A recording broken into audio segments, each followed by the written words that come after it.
my kids want to invest in their community. And I bet the same is true in communities across the country and across the world. They want to make here home, wherever here is. And our communities are so lucky to have them. And so students benefit, communities benefit when we're nurturing that sense of belonging. Hi, I'm Mickelle Weber, founder of House of Peregrine. This show is for life abroad and those crafting their life story with intention. I bring you conversations about international finances, meaning making, relationships, and parenting. I bring on the experts that help you on your journey so that you can connect more deeply with yourself, the people around you, and the place you currently call home. Find out more at houseofperegrine.com, where you can find exclusive guides, products, software, and a community that's waiting to welcome you. Welcome to House of Peregrine. Hello, everyone, and welcome back to the House of Peregrine podcast. Today's conversation is for anyone who's ever moved countries and felt that strange mix of possibility and disorientation, like you're building a life in a place that doesn't quite have a blueprint for you. I'm thrilled to welcome today Jessica Lander, an award-winning teacher, writer, and author who has spent the last decade teaching history and civics to recent immigrant and refugee students in Massachusetts in the U.S. in a public high school. Jessica's work lives at the intersection of education, identity, and what it actually takes to belong on paper, but also in everyday life. She's the author of Making Americans, a powerful book about immigrant education and the stories that shape who gets to feel at home. This book was recently recognized with the 2024 George Orwell Award for Honesty and Clarity in Public Language from the National Council of Teachers of English. Jessica is also the co-author of Powerful Partnerships, a practical guide to engaging families for student success, and she currently serves as the Reimagining Migration Senior Education Policy Fellow. For a House of Peregrine community, people navigating cultures, systems, and belonging across borders, Jessica brings a grounded, hopeful perspective on what integration can look like when we treat it as a shared responsibility and not a solo mission. Jessica, I am so glad to have you on. It took us a minute because you're a very busy woman, but I'm so happy you came on today. It's so lovely to be here. So thank you for having me on to the conversation. Great. Well, let's start out with, so my audience knows that my kids go to school in the Dutch system, the Dutch public system, but I'm American. So they've gone their whole entire career as students in a system that I don't speak the language very well. And so I'm having this conversation with you, and you're from my country who you're on the ground with kids like mine. And so, of course, it's different when you are American in the Netherlands rather than an immigrant in the US. There's a lot of nuance there that I'm skipping over by comparing myself to it, but feel like I can resonate with a lot of what you're doing so well that I just couldn't wait to have you on. So tell us how you got started with this. Did it come from your own travels abroad or what? Tell us the story. Yeah, yes and no. So, I mean, first and foremost, I'm a teacher, and for much of the last decade, I had the honor and joy of teaching recent immigrant and refugee students, as you said, in a Massachusetts public high school here in the U.S.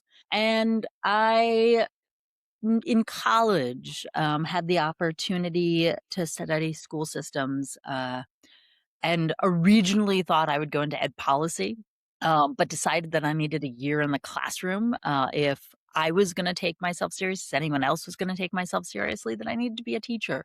And the goal was 1 year. And I got a fellowship to teach in Thailand at Chiang Mai University in northern Thailand. And I went for 1 year, and it was a transformative year. And particularly that I like very distinctly remember that last day after my last class and driving my motorbike to a nearby wat, a nearby temple, after our last class and just breaking down in tears and realizing that the class community and culture and all of the quirks that were present in each of those classes we had was gone. They could never be recreated because those group of kiddos would never be together in that way again. And I realized in that moment that I needed to continue teaching. And so I came back to the US and I taught for a year in 6th grade. And then I actually went back overseas and taught college women in Phnom Penh, Cambodia for a while and came back to the US. Did end up going and studying education policy, but after that and getting my master's, realizing, well, I need a year in a public high school in Massachusetts, but just 1 year. And then I'm really going into policy. And at the time, I didn't know what type of teaching I really wanted to do. I'd done a range of different types of teaching at different levels in different subjects over the last number of years, both abroad and in the US. But I mean, I applied to positions in English and art and history and all sorts. But I had a conversation with folks in Lowell, Massachusetts. And Lowell, which is about 30 minutes drive from me, but I'd maybe been there once in my life. Lowell, unbeknownst to me, had the second largest Cambodian community outside of Cambodia. Oh, And I wow. didn't realize this. I know. The first is Long Beach, California, here in the US, and then Lowell, Massachusetts. And Wow. I had no idea. But I had recently lived and worked and taught in Cambodia. Mhm. And so I wondered if perhaps I had something to offer, a way to connect with some of my students and their families, having some sense of the education system in Cambodia. And my two would become former heads of department who are extraordinary mentors to me.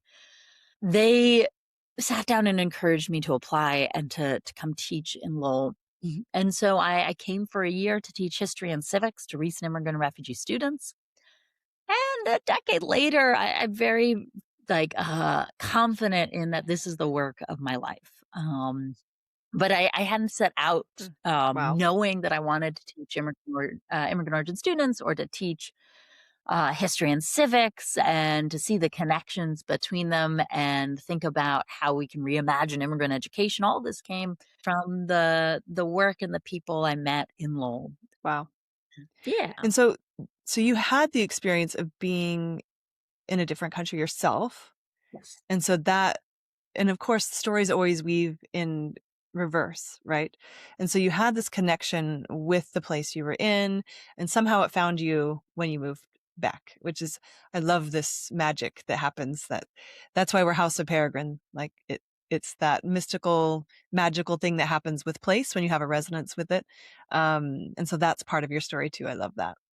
Yeah. And so what were you suddenly this place that you resonate with shows up 20 minutes from you, which is awesome.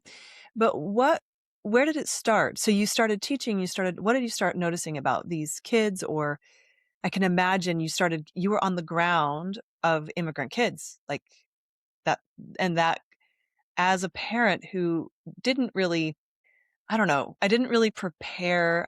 Well, first of all, I'd never had kids in school before, so that's a new, but then I'd never been an adult in another country. I'd been a digital nomad for 10 years, but I'd never been a settled adult in another country.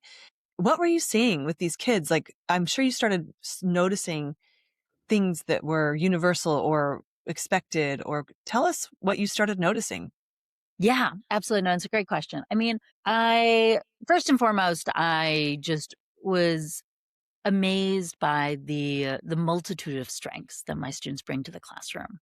Mm. Um, my students are cultural and linguistic navigators for their families. Often, for my kiddos, they have the highest levels of English in their family. Not always, but many of them do. And so they're navigating all sorts of government systems and community systems for their families.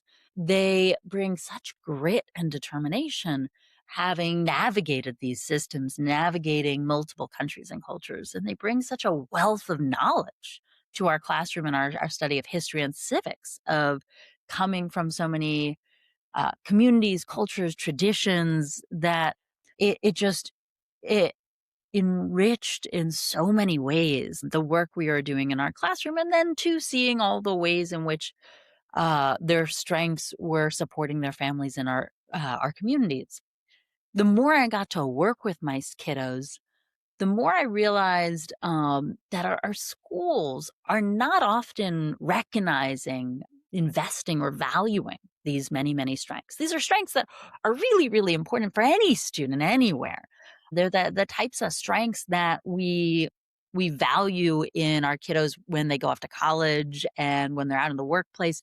But we're not so good often in schools at identifying them and valuing them, but we need to be much better at it. And it was striking for me because my students are often in our schools seen in a deficit-based lens. So they're Yeah. seen for what they lack and not for all these strengths they have. In the US, we talk about our students often, our immigrant origin students who are new to the country, as either English language learners or English learners, or maybe now more and more we're hearing multilingual learners. But for the first two, it's a focus on their language acquisition in English, and it's a focus on what they don't have. They're working on their English versus all these things they do have. And So it's it the like the language of standardization, right? Like it's we need to get them to this baseline so that they can join the yes, standard student. correct. Um, yeah. And so it comes from And a good place maybe, but it doesn't take into account the other things our little brains and bodies are doing all day. absolutely. I mean, and like, it will be important for them to learn English, absolutely. However, with that focus on a deficit-based lens of seeing our kids through what they lack and not all the strengths they bring, it permeates our curriculum, it permeates the mindset of schools and how they treat and think about kids. I've seen, unfortunately, so many school systems equate our students' English acquisition to their intelligence. Oh, yeah. And I've heard so many of my kiddos, come to me really frustrated or upset, going, "My teachers think I'm stupid. Yep. They're bored in math class. I've done this math 3 or 4 years ago. I Yep. can't express it in English, and I'm sitting there bored." And it permeates too how our kids see themselves. They don't always recognize all those Yeah. strengths they bring. They sometimes see themselves, and they've articulated this to me, as lesser than Yeah. their English-speaking monolingual, American-born classmates. And And that that's a lot. and that's sometimes reflected in the school if if they don't have the proper perspective because kids learn through the reflection that adults give them. Mhm, And so exactly. that's an important lens to have if you're working with international kids is that it's yes, it's a definite deficit in language, but it's not a deficit in intelligence or Mhm, willingness or yeah, exactly. and that can sometimes get lost when you're so focused on the things we're focused on in schools and again standardizing everybody, giving everyone to the same speed and Oh, and I get lost too in thinking that, I mean, I think in the US, we've really struggled, historically in thinking that our immigrant origin students new to the country need to learn English first, and then the rest mm, will follow. oh, that's That interesting. Yeah, well, I mean, it because our curriculum has historically then, like, taught dumbed down English, and then often the content is connected to sort of that lower level of English. So our many of our kids talk about being treated like they're little kids, and I teach high school, and no Oh, high schooler wants to be treated like a elementary school kid. And so that's gonna have all sorts of profound impacts on whether students feel that, they're valued in our school and feel connected to the school. yep. Yeah, that makes so much sense. And that lack of sensitivity there has effects that you can't measure unless you have that sensitivity. That makes total sense. In my own kids' journeys, the same thing here where it's language first, which is understandable, like you're saying. But we really had to get IQ tests to prove their intelligence, even though we know what a flawed test that is. And that was the key for this system to recognize actual or actually be able to estimate actual potential academically. And so that I'm sure every system is different, but so when you were seeing this, you're seeing it as a systemic problem, and it's probably a problem or a deficit or a missing piece of schools around the world actually that are teaching non um, what would you call them? Immigrant kids. Yeah, they're immigrant. Well, it's in the US, so I think about our there no term is gonna capture everyone, Yep, but nope. I talk about our immigrant origin students. So immigrants are the children of immigrants. And in the United States, 1 in 4 students in our schools are immigrants or the children of immigrants. Wow, that's Um, a staggering statistic, isn't it? Staggering. It doesn't include our Puerto Rican students, which are included in that, but of course, our Puerto Rican students are US citizens by birth, However, many school systems and communities on the mainland don't treat them as US citizens.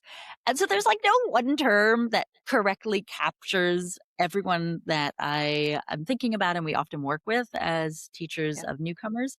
So we choose a term that mostly captures all folks and then we explain the nuance. Yeah. But that's 1/4 of the child population that's Yeah. being misattributed or I mean, it's just not made for them. Yeah, 1/4 of our population of a country that large is a big deal. it's a big deal. And it's something then, I mean, that it also, we can shift it into sort of the positive of we have so many opportunities to think about reimagining. And if Yeah. we did a good job at that reimagining, we could have a profoundly positive impact on so many of our kiddos. Yeah. Um, And positive impact, but right now it's actually negative impact, which that's a profound effect on an entire country. If 1/4 of your kids going through your school system are thinking they're one thing and they're not, and we're not again getting those positive things. And so the US is we have a story of immigration. That's like part of our origin story. And so I love the name of your book, Making Americans. I think it's such a great, clever, profound title. So congratulations for that. But what was in your mind? And you can tell us a little bit about the book. I think everyone should read it. But tell me when that came about in your story and like what went into your theory for that book. yeah, absolutely. So, I mean, as I said, as I was working with my immigrant origin students in Lowell, more and more just seeing and being amazed by all these strengths that our kiddos brought and frustrated that our schools don't recognize. And this is schools, I'm not calling out one school in particular, but just sort of schools generally in the US are not recognizing, valuing, investing in those strengths. I also wanted to be a better teacher for my kiddos just personally in my own classroom. And I had the opportunity back in 2019, I got an Emerson Collective Fellowship and was able to actually step out of my classroom for a year and travel across the country sitting in the classrooms of others and set out to do what became the research for Making Americans that came out 3 years later. I then continued researching, writing, and editing while fully teaching for 2 more years during a pandemic.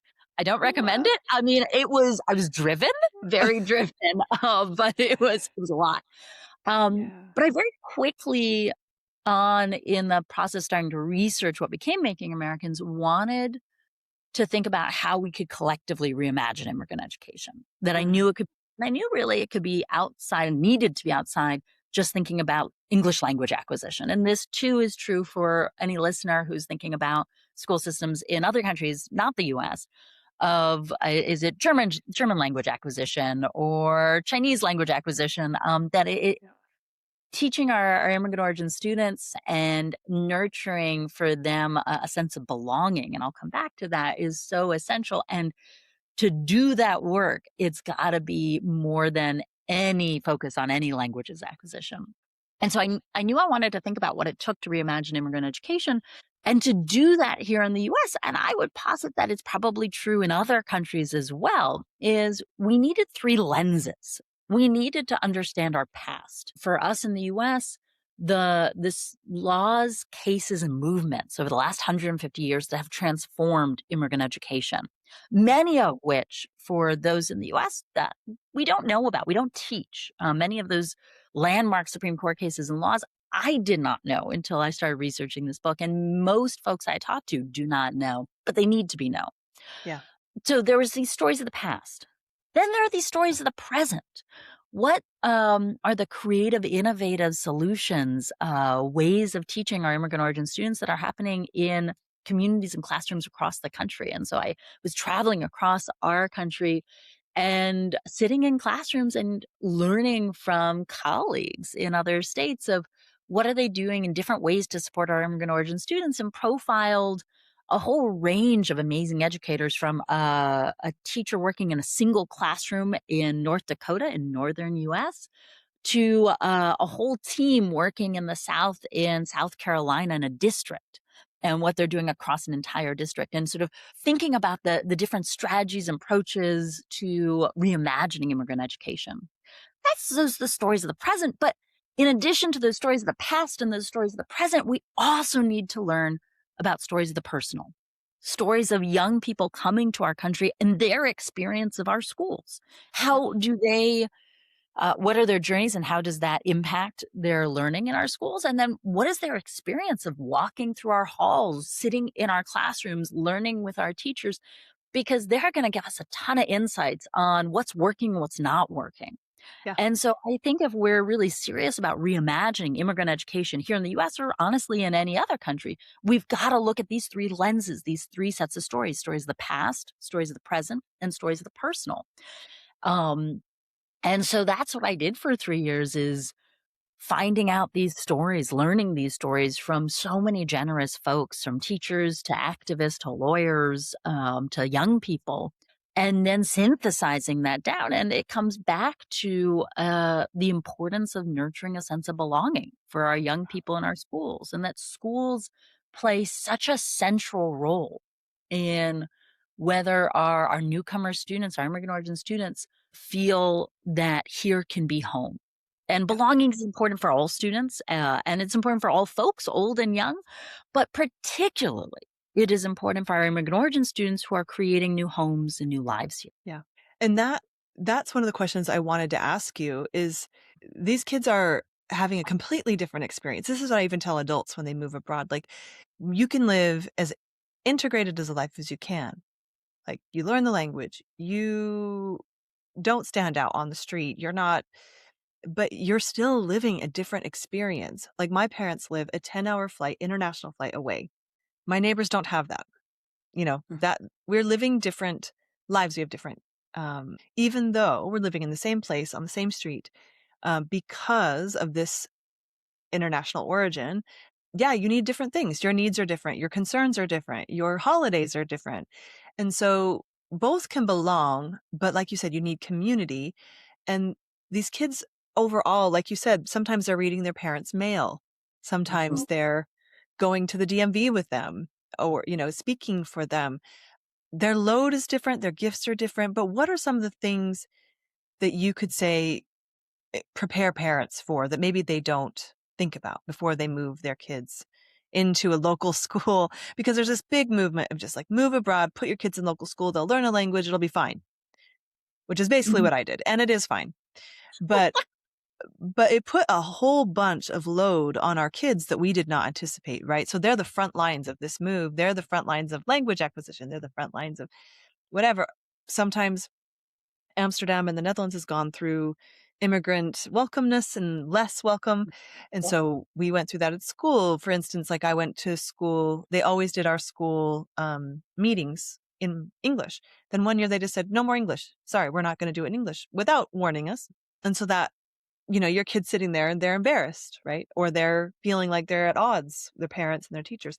And so are there some things that maybe you've seen across the board that are extra stressful for kids that maybe parents could be aware of and maybe plan for better than those of us who did it the wrong way? Well, I mean, I think I would really push the onus and the responsibility on schools, Uh-huh. and not on families to. I mean, and it's amazing if families have the time and the knowledge to be able to navigate all those systems on their own, but it's really really complicated, and the onus really should be on schools for to be engaging with, reaching out, and making it welcoming and more accessible for our immigrant origin families in whatever country they're in.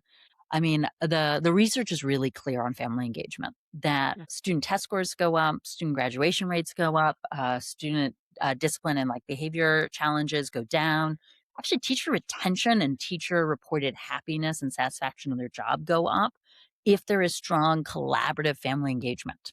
Most schools don't really value family engagement. And when I say value, I mean like really invest in it.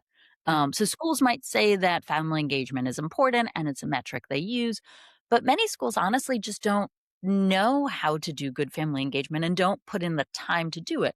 And that's not necessarily because they don't want to. It could be that they are undertrained in how to do good family engagement. It Yep. could be that they are being asked to do so many things. Here in the US, our schools are asked to play so many roles that our communities should be carrying in Yep. terms of social service roles and other supports for families and communities that have just been shifted to schools.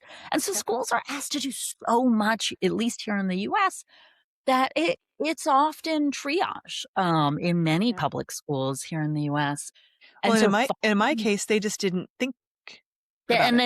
and Like then it's a sometimes it could be just a not thinking about it. But I yeah, think for schools, first and foremost, it's how do we create space to really train schools and staff on how to engage families, and yeah, put in the real effort. This is not like an hour training and you're good. This is like investing in prolonged, ongoing training, and then creating the time and space in a teacher's schedule and school staff and leadership schedule to actually invest in thinking about family engagement. And yeah, so it could be I mean, I'm working on a project right now to think about report cards, and I don't know what report cards look like for your kiddos, but if I think about our immigrant origin families here in the US, and I can imagine it's true across the board and across the world, that if you are a parent who has never experienced school in the country you're living in yeah, yourself, understanding a report card that's likely coming back in a language that is not your first language, that has maybe a whole bunch of systems and numbers that make a lot of sense if you grew up through that system, but like you're guessing on what yeah, they mean. So here in the yeah, US, you might see a P. What does a P mean? It's never explained on many of our report yeah, cards. Pass, yeah, proficient? I don't know. yeah, It's really hard to yeah, then engage with your family, with your kiddos' grades, with your kids' teachers. That shouldn't be a responsibility we ask parents yeah, to go figure out on their own. We do often yeah, right now require parents to do that, but that should not be on the parent. It should be on the school to think, okay, we have immigrant origin families here. How are we making sure they're able to access the materials we're giving? Because we want them to access it because our kids are going to do better in our schools if our families are able to read the report card, yeah, able to understand and come to family nights or student grading conversations. But that onus should not be on families. It should be the school taking the lead and thinking about how they're reaching out to and creating partnerships with all families, whether the language that's spoken in the school is the home language of the parent or not. yeah. And in our case, it was not an empathy problem, but like I lived in the US my entire life till I moved abroad.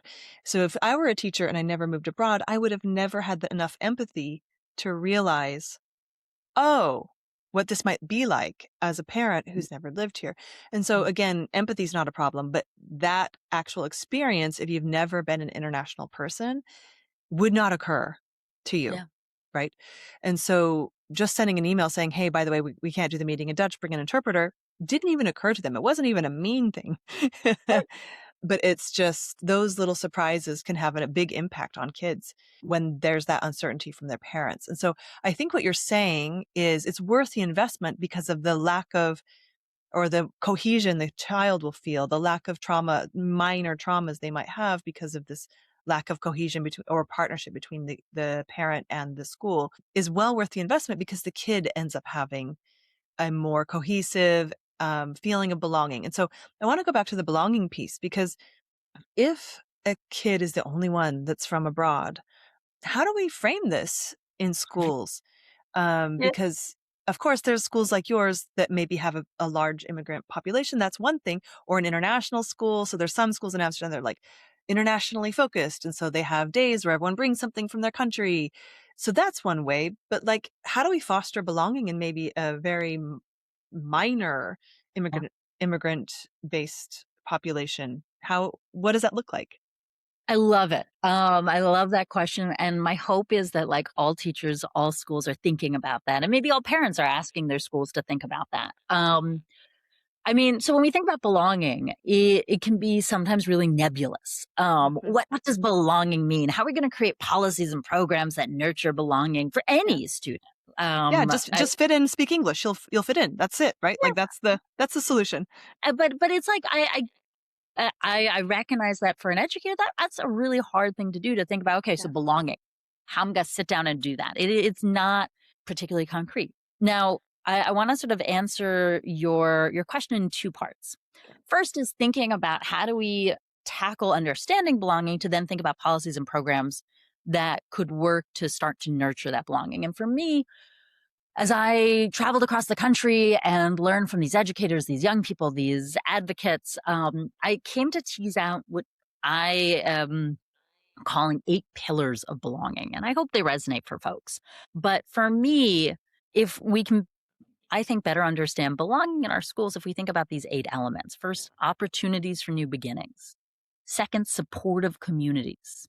Third, assurances of security. Fourth, chances to dream. Fifth, committed advocates. Sixth, recognition of students' strengths and assets. We've talked a lot about that. Seventh, acceptance for who our students are and all their many beautiful identities. And eighth, opportunities for students to develop their voice and for us all to be valuing and listening to their voices. And Wow. in those pillars, there isn't one set of policies or pedagogies and approaches in the classroom that is going to get at them, because there are many, many ways to nurture each of those elements. But if we thought about our policies at our school at large, or our pedagogies, our curriculums in our classroom that start to positively impact those 8 pillars, I believe we're going to start to nurture that sense of belonging for our immigrant students. Honestly, I think all of our students. No one thing is going to like transform a student's sense of belonging totally, but that there are lots of things we can be doing, which is, I think, really exciting because there is a lot of impact we can have, even if we only have control and power in our own classroom to be able to try to create some impact. We can still have positive impact in whether a student feels a sense of belonging in our schools and our communities. And so that's number one, of thinking about what are the whole range of things we can be doing that are not just necessarily in how we teach history or how we teach a language, or how we teach math, but are what's the food served in our cafeteria? What are the words on the hallways of our classroom? And those all can have an impact. Yeah. And in a country like the US, where just having that mentality that it's 1/4 of our population, we're not catering, because that's always the question, right? Like, especially in a country like the Netherlands, it's like, well, we want to maintain our culture, so we Hmm. can't cater to internationals. We don't want our language to change. You're here, you should learn Dutch, you should learn our customs. Yeah. But in the US, when you're talking about, again, 1/4 of the population, which is a Huge. statistic I did not know until right now, No, it's huge. that that mentality alone would shape maybe a lot of policy. Yeah.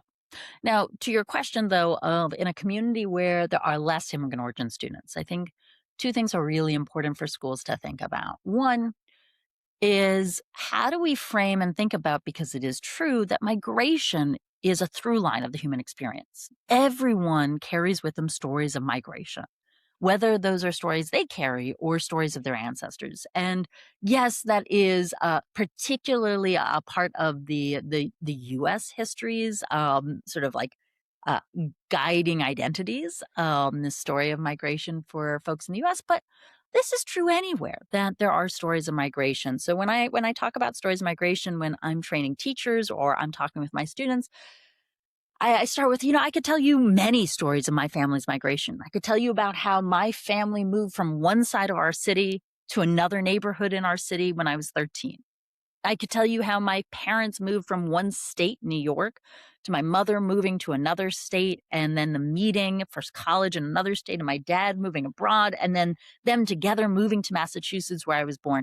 That's another story of migration. Or I could tell you the story of my great grandfather Daniel's migration when he arrived in the US in 1906 as a 7-year-old, fleeing Ukraine as a Jewish refugee.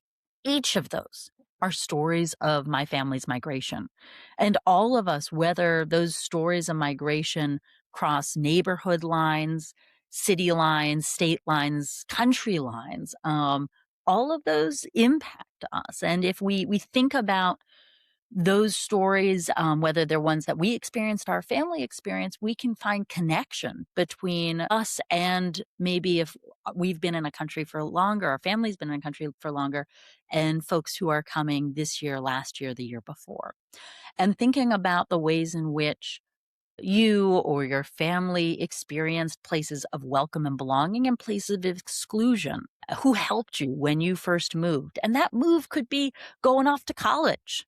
It could be Yeah. moving to another neighborhood. It doesn't have to be moves that bring you across the world, but that all of us have these stories of migration in our history and that this is a connection point between folks.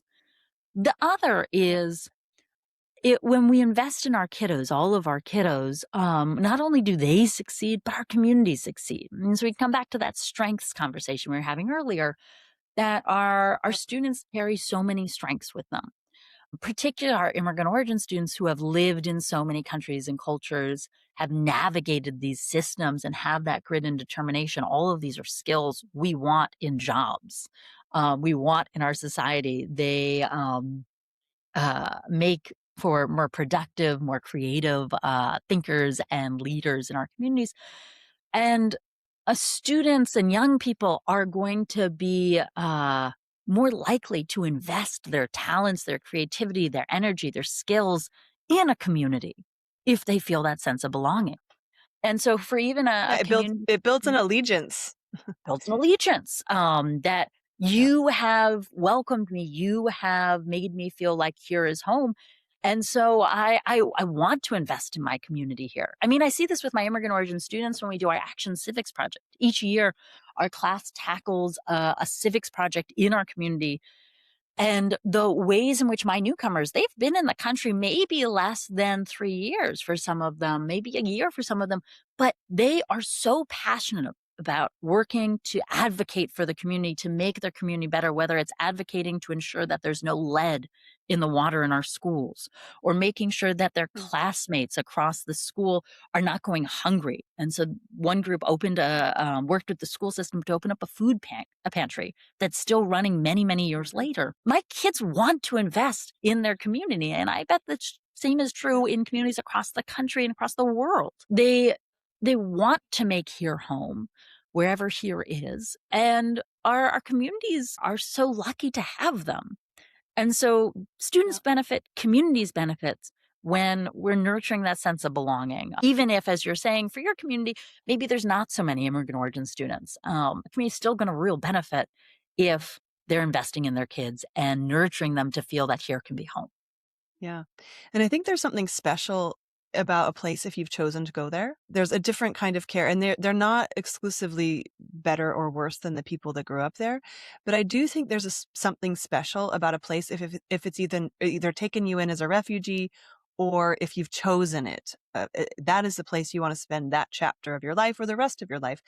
There's a different energy to that and a different different strengths there. So I think it's a really beautiful symbiosis because I'm a person who grew up in the same house in the same city my whole life till I was 18.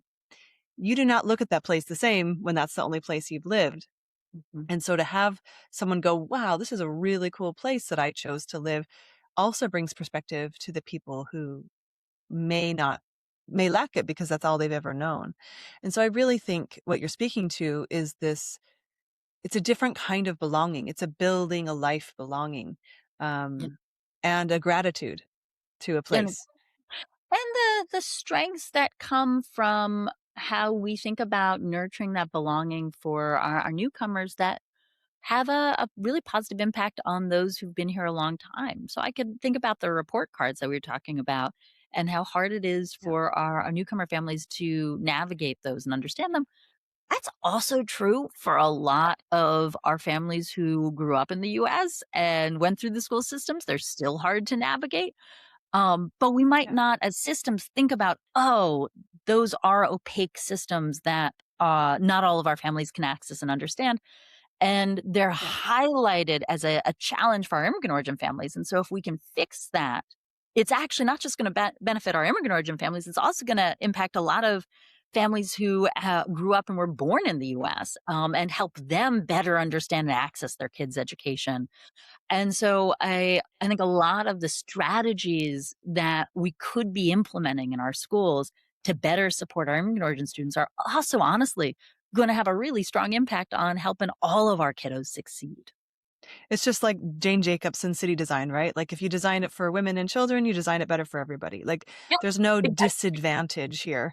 And No. and like my mom didn't have email when I was going to school. I mean, that's a whole layer that we did not have as a parent. I'm like, why do I have so much email?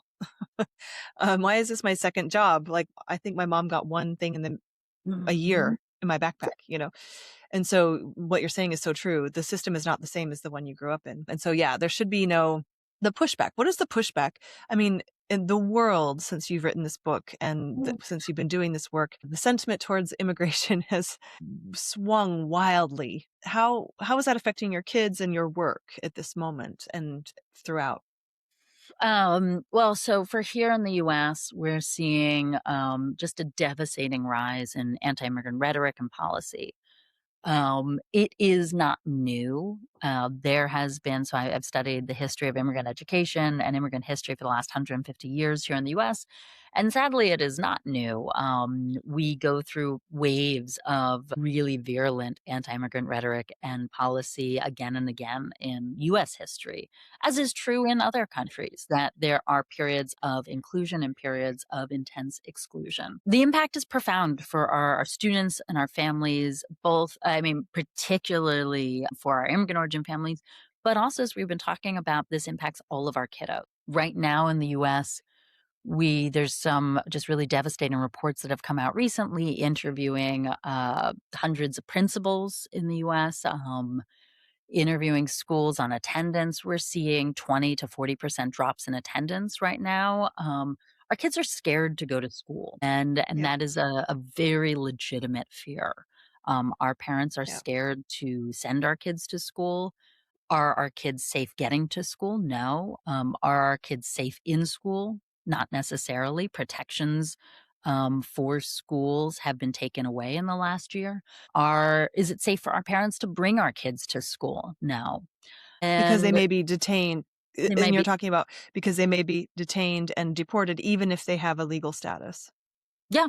I mean, we are seeing so many, more than 70% of folks who have been detained have no criminal record, are in the process of in asylum process or in another process that is being adjudicated, are here legally, and are working through the system we have. We have a very broken immigration system here in the U.S.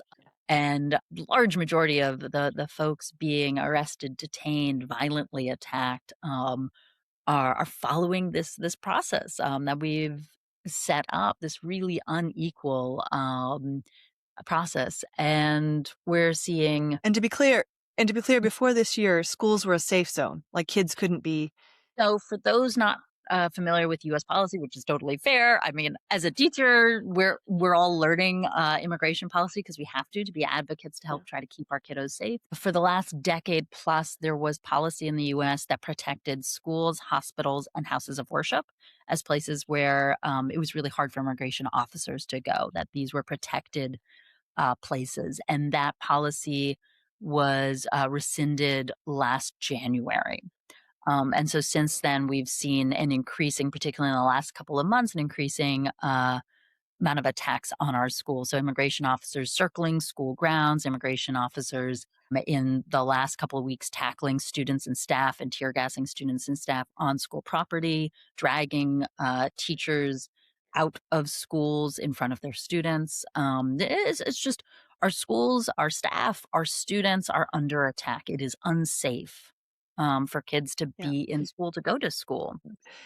The idea is very human, right? That you don't interrupt a child's education or worship because these are lives. Yeah. They're not numbers. And so the the effect on a child while usually children move with their parents, right? That's the whole deal. They didn't choose to come legally, illegally. They didn't choose. And so what are the effects on a student's life if they have interrupted education, and socialization and all that stuff. That's kind of what those policies were in place for, right? To protect, because you don't get another chance to be 12 to 14 again and hit those milestones. Um, and families, to be realistic, aren't going to leave just because their kid, you know what I mean? Like, making school miserable or dangerous for immigrant kids isn't going to make their family go back to a dangerous country. So that was kind of where the policy came from, right? Like, the parents aren't just going to leave because their kid had a bad time at school.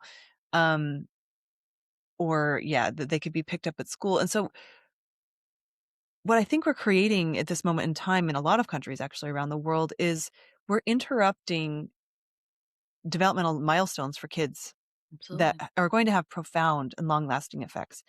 So can you speak a little bit to those effects? I mean, at every age, we have kids in school or with other kids for a reason. Um, what are you projecting that these, Well, I besides mean, the this, trauma that we're all well, experiencing, what are the effects on kids?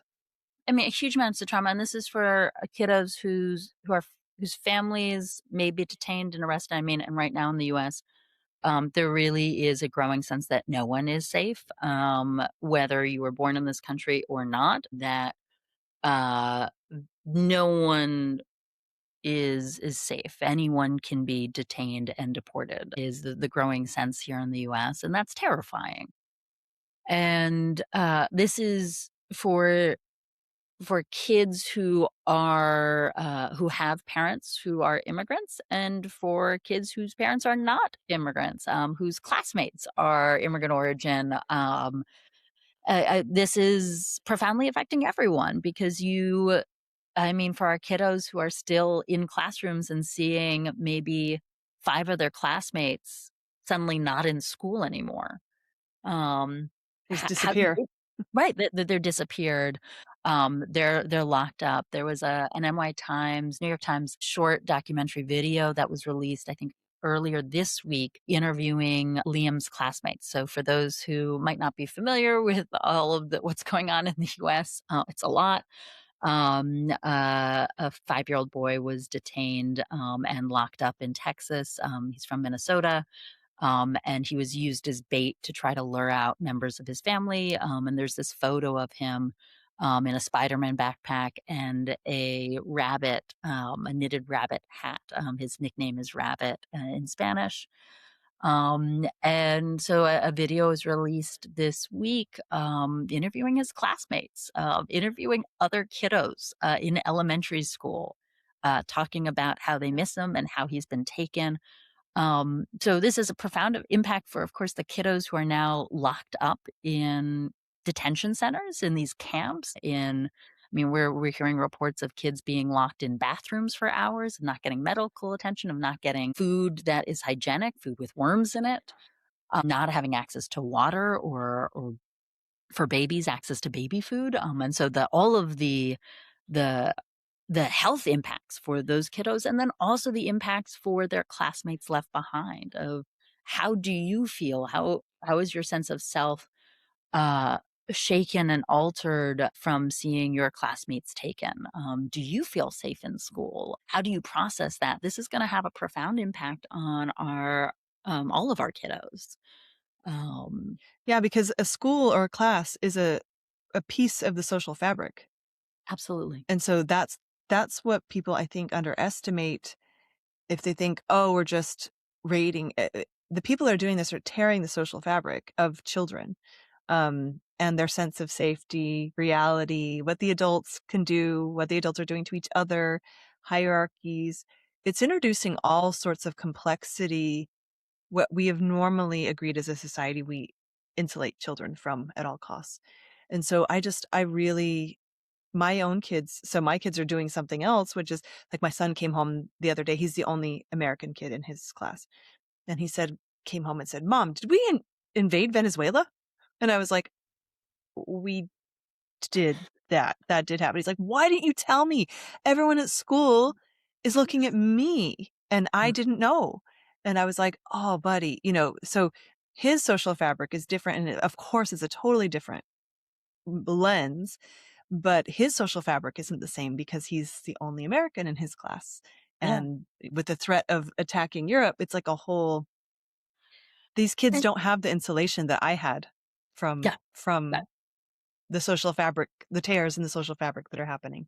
Well, and we're seeing also the tears in the fabrics of our classes. So in this recent report that looks at the real increase in fear in our schools, where we're seeing really heightened attacks on anti-immigrant rhetoric in our schools, anti-immigrant bullying in our schools, both by students and staff. Where there was a report that included a story of two, I think, third graders, but kiddos in elementary school who've been in the same class for years. And suddenly one kid is turning to the other and saying, "You need to go back to where you belong." Of course, what the hell does that Yeah. mean? And so kids are taking in the rhetoric they're hearing nationally and applying that to their classmates and suddenly seeing their classmates differently. Kiddos they've been friends with for years, and the divisiveness There's that is infiltrating there's our no schools. faster way to not feel belonging than to be identified with the country you came from when you've been somewhere your whole life. Yeah, and it's That just nothing shreds belonging faster than that. and so it for me, I think about what are the ways in which schools can, across the world and here in the US particularly, really be invested, in thinking about the policies, practices, and programs that nurture that belonging for all of our kiddos. It's more important than ever right now. Just hoping and working towards, actively working towards, what are the policies we can put in place to make our schools places that are safe again. I mean, Sanctuary. here in the US, we have since 1982 believed that education is a fundamental right for all students, no matter immigration status, that this is really important for each kiddo and really important for our nation as a whole, that we invest in young people and their education, no matter their immigration status. That has been a essential protection for all of our kids and a promise for all of our kids. This Supreme Court case, Plyler v. Doe, which I write about in my book, since 1982 is just it's a promise, and it's a belief that, as we were talking about, education is fundamentally important, for our kiddos and for us as a country. We're now seeing many states put up um, attacks on Plyler with the goal, the hope of overturning Plyler v. Doe, the Supreme Court case here in the U.S. And so we're seeing states in the US try to argue the opposite, that no, education is not important for all kiddos. And that's just it's inconceivable to me that someone would think that kids should not be educated, that this is not important for our kiddos and not important for our country. Um, and so how do we collaborate? And I've just been buoyed by so many activists and advocates, just members of the community who are standing up. We're seeing that in Minnesota. If folks outside the U.S. have been watching the news coming out of Minnesota, the We've been horrendous, watching.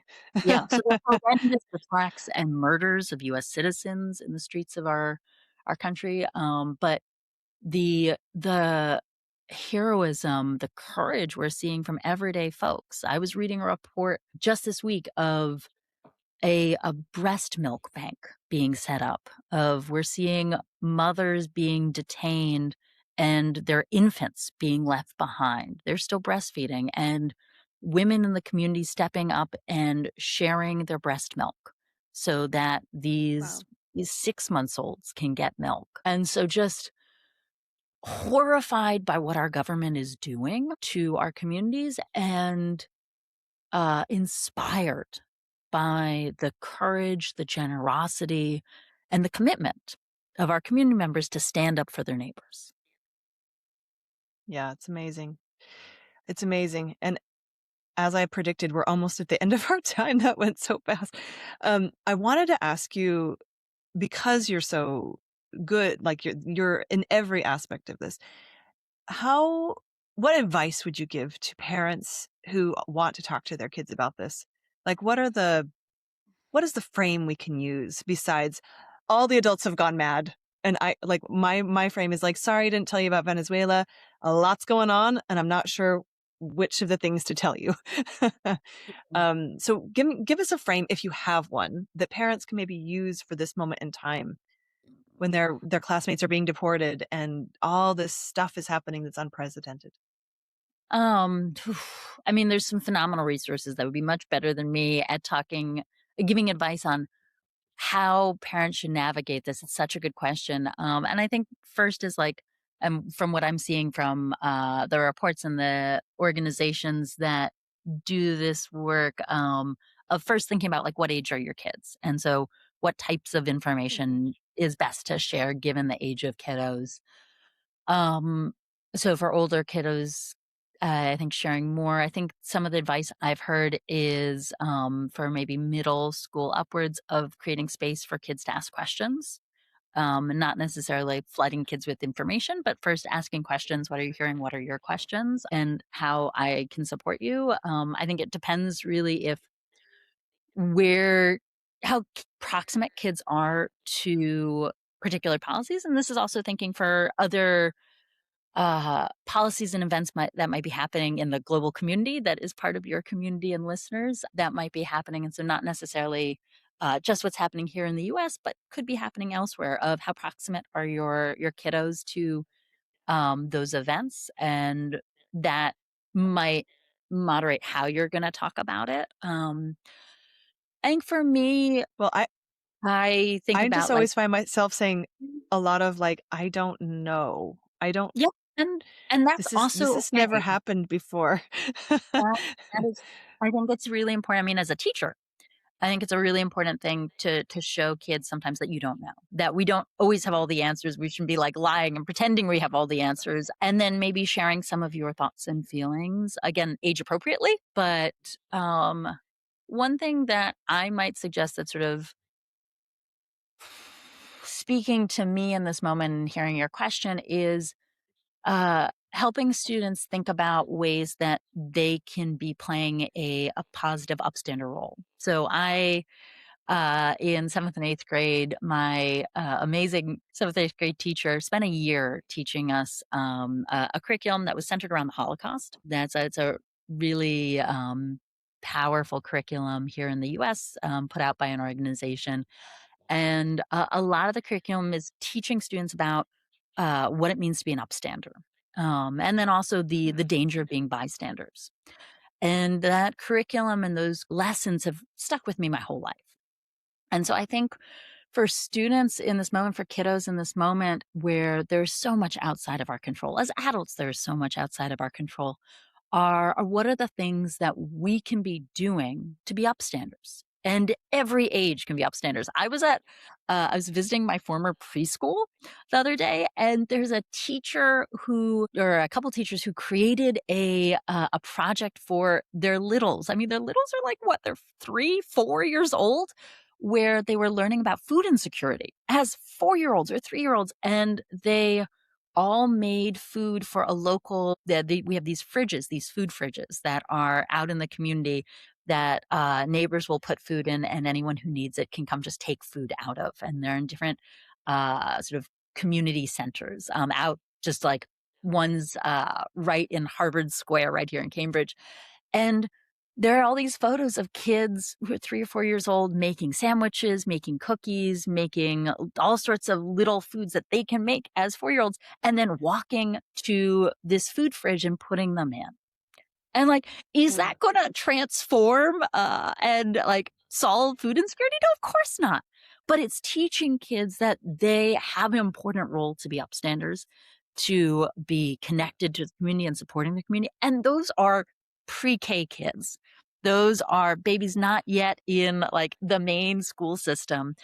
And so I think in this moment or any moment that's hard, for kids to learn both a sense of they have a role to play and can play, and that for to not feel a total sense of hopelessness or total sense of fear of thinking about the ways that they can be standing up for others. I mean, there's so many lessons to be learned in teaching kids that they can stand up. They should be thinking about their neighbors, their peers, their classmates. And so I would probably partner any conversation I had about some of the harder things we're seeing in the world with how do we take action? And action can look like making sandwiches for the local food bank, or Yep. thinking about ways that we can invite your kiddos who are maybe feeling a little othered in their school into the fabric of the class community more. Yep. And that just creates a way for students to be able to feel they can take action and feel they can be upstanders as well. Yep. And actually add to a they have the power to add to a fabric the way that Yeah. they have power. So my Yeah. last question, which was Mhm. supposed to come earlier, is since you've worked with immigrant families so much, what is some advice you'd give parents to better prepare their kids or themselves before going into a school as an immigrant family? It's a great question. Besides learn the Um, language and download Google Translate. I mean, yeah, I think that, like, I hope that families know that their skills, their voices, their knowledge is really, really important. I mean, families are kids' first teachers. They know their kiddos best. We as schools and as educators have so much to learn from them, even if we are not ready to ask or know to ask yet, if not all school systems are there yet in their learning journey of understanding the importance of family and community engagement. But that uh, I think particularly here in the US, but I think probably elsewhere too, given the hierarchy of schools, that there's often this hierarchy where families can be made to feel lesser than schools. And yep, that I hope that families know that they come with so many strengths and so much knowledge. And they should be a part of their kids' uh, traditional schooling. So there's, of course, the schooling that happens in the home and in the community, and then the academic schooling that's happening in a school building, and that they should be a part of that. And a school may or may not be ready to partner with them and invite them in. And that doesn't mean that they shouldn't be a part of it, even if the school is not ready. And so if they're yep. not able to access the report cards or the material, or they don't feel welcome, are there community organizations or advocates that can help be a bridge to explaining and supporting them in getting into the schools to be able to collaborate with teachers? Don't get pushed out just because you're an outsider. Like that's such good advice, and follow your intuition. Because even for me, it was always, oh, you just don't understand our system. You need to just learn more. And finally, I just said, you know what? Nope. I'm the mom. You, Yeah. you, Right. you don't So, get to tell me I don't know. right. Yeah, So don't exactly. give away And your spot on your kids' team. exactly. And that you have so much knowledge and so many strengths that are really, really important that teachers and schools need to know, even if they're not yet ready to ask that they need to know that. Yeah. Exactly. Yeah. So you get to be a double advocate for yourself and for your Mm. kid. But And it yeah, shouldn't be that's good that way. advice. Sometimes Yeah. it probably is right now. Well, Yeah. but it's one of those things like, right, if the more you know that it's not just you, the more empowering. And it might have saved me a few years with my first kid of being like, actually, no. Like he had a diagnosis that they just kept saying, no, no, no, no, no. And I kept saying, and they said, oh, no, that's just because he doesn't know the language. Finally got to the end. And I can imagine he would have a different outlook. And of course, we worked on it knowing he was going through in a second language in school with a disability like that. But it took me a long time to be able to stand up for myself. So I would have loved the advice of, no, no, you understand enough. Just because you don't know the language of the system, you're still the parent. So I think it's really actually really good advice. Don't abandon your spot on your kids' team just because you're not from that place. So yeah, I And love that advice. recognizing that, like, that is like, it's not fair that you have to do that. Like, that you might have to work extra hard, that you might be treated as lesser than. Like, that's not okay. Yeah. That that's happening. But I But still hope it that might. But it it might. might, it Yeah. might, exactly. But And hopefully it's not. not you. That's what I want people to, it's Not not you. The school, either. yeah. So that's the message I would love people to know is just like you don't fit in the system. So go in with eyes wide open and know that you're going to be advocating a little bit harder for your kids and yourself and your spot. Cool. Well, this is amazing. Where can people find you? I'm cognizant of your time. I could talk about this for probably another 2 hours, but we're not going to.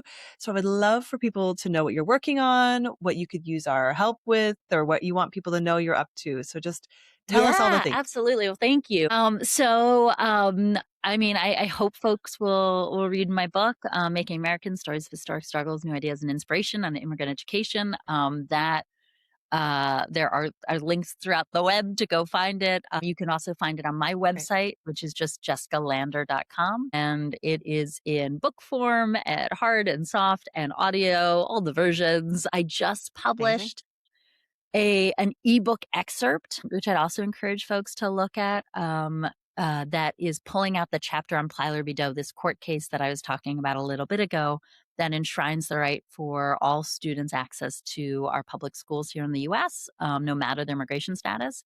And so that historical chapter appears in my award-winning book, but because of the moment, I just think it's really important that folks know this story. And so we pulled it out and have a member of the U.S. Congress write and afterwards an undocumented activist write a forward, and actually this beautiful letter from Lydia Lopez, who is one of the moms and plaintiffs who I interviewed for the case. She wrote a letter to teachers both in English and Spanish, and that's included as well. Wow. If you are an educator or a member of a nonprofit or a community organization, we've created a sort of a free resource reading companion guide, and we're encouraging folks to do all community reads of that smaller book, Plyler v. Doe, Opening the Schoolhouse Door. And we have a series of guiding questions to lead a conversation around how to process this history and process this present and think about the ways we can be upstanders. And so if folks are excited or curious about the story and want to help lead people in thinking about the ways they can be upstanders, I hope they'll check out both that smaller ebook and this conversation guide. And then if you are in the US, there are so many phenomenal resources that I'd happy to connect you with in ways that you can be upstanders right here. Or if you're around the world, there are, I think, a lot of lessons that we can pull from what we're seeing here in the U.S. and doing here in the U.S. to think about nurturing that sense of belonging for our immigrant origin students, whether it be lessons in our curriculum or structures in our schools. And so I hope you reach out. There's a way to reach out to me on my website, or you can follow me on Instagram. I'm Jessica Lander 9 on Instagram. And I'm happy to share resources. I think one of the things that I really took away from the work I was doing in researching my book, Making Americans, was there's just so many great ideas out there and so many committed advocates in classrooms and out in the community. And there's not enough connection between us all. There's Yep. a real need for us to be more woven together so that we can learn from each other, we can collaborate with each other. So if there are organizations or projects that you know of that you think I should know of, I hope you'll reach out. And if there are organizations that I can help connect you to, I hope you'll reach out. That we have so much to learn from each other, and there are just so many folks doing work in their community that are not known outside their community. And so if I can in any way help to connect, I would love to play that role. Cool. Okay, we'll link everything we have below, and please read Jessica's book, whether you're abroad or living in the US. The lessons, I think, stand, and we got to do our best for our kids, no matter where in the world we are. So thank you so much for your work, Jessica, and for coming on today. You've given me so many perspectives and actually given me an update on my own country that I'm not on the ground there as a parent, student, or I haven't been there for 9 years. So thank you for the perspective and the work you're doing in the world. It's beautiful. Thank you so much for this conversation. It's wonderful to be in conversation, and thank you all for listening. All right. All right, everyone. Thank you so much for tuning into the House of Peregrine podcast. I hope you'll tune in next time, and please like and follow if you liked this conversation. Okay, that's it for today. I hope you've enjoyed our show. For the latest insights on living internationally, join us at houseofperegrine.com to find out how you can connect with our community. Let's craft our life story with intention together.